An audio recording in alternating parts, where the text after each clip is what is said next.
Pemirsa, Wakil Ketua DPR Republik Indonesia Sufmi Dasko Ahmad menilai pemberlakuan PPKM dapat berjalan efektif selama didukung oleh penunjangnya.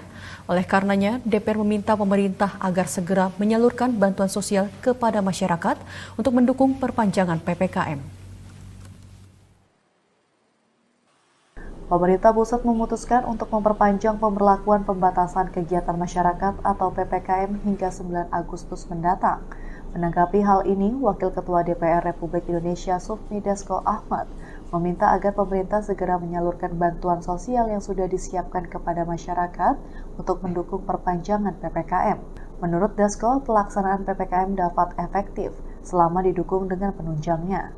Hal ini Dasko sampaikan di Pelabuhan Tanjung Priok, Jakarta Utara pada Selasa 3 Agustus 2021. Ya, jadi kalau memperpanjang terus itu enggak juga. Ini kan ada jangka waktu pasti. Tetapi sepanjang yang kita pantau, PPKM ini berlaku efektif sepanjang kemudian PPKM yang diperpanjang ini juga ditunjang oleh pendamping atau penunjang yang memang sudah kita siapkan dengan pemerintah. Selain itu, Sufmi Dasko Ahmad juga menghimbau agar masyarakat dapat mendukung kebijakan PPKM sehingga penularan COVID-19 di tanah air dapat ditekan. Sebelumnya dalam pidato Presiden pada Senin 2 Agustus 2021, disampaikan bahwa pemerintah akan mempercepat penyaluran bantuan sosial guna meringankan beban masyarakat yang terdampak dari perpanjangan PPKM.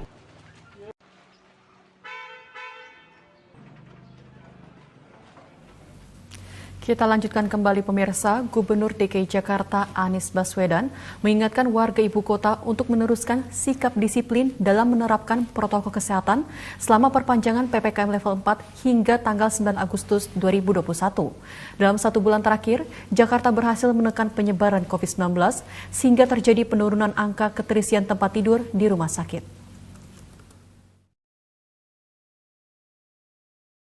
Pemerintah pusat telah memutuskan untuk memperpanjang pemberlakuan pembatasan kegiatan masyarakat (PPKM) level 4 hingga 9 Agustus 2021 mendatang. Menanggapi keputusan ini, Gubernur DKI Anies Baswedan saat 3 Agustus kemarin meminta warga setempat untuk tetap disiplin dalam menerapkan protokol kesehatan.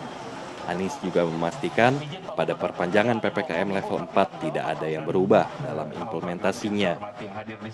Mari kita masyarakat, kita semua, pemerintah, masyarakat, teruskan apa yang sudah kita kerjakan selama 1 bulan ini. Karena selama 1 bulan ini, kita sama-sama meningkatkan keseriusan dalam protokol kesehatan. Jadi itu dijaga, maskernya, jaraknya, mobilitasnya, itu harus diteruskan. Anies menyampaikan bahwa selama sebulan terakhir, DKI Jakarta mampu menekan angka penyebaran kasus COVID-19. Hal ini terlihat dari keterisian tempat tidur di sejumlah rumah sakit yang sudah sampai 56% setelah pertengahan Juli lalu mencapai 94 hingga 95%. Selain penerapan protokol kesehatan ketat, Anies akan memastikan percepatan vaksinasi di DKI Jakarta yang kini 7,8 juta warganya telah divaksin. Sementara untuk mencapai zona aman, DKI Jakarta membutuhkan positivity rate di bawah 5%. Anies mencatat kini ibu kota Jakarta memiliki positivity rate 13% setelah sebelumnya sempat berada di angka 45%. Fakih Fatur Rahman, Dikdaya TV melaporkan dari Jakarta.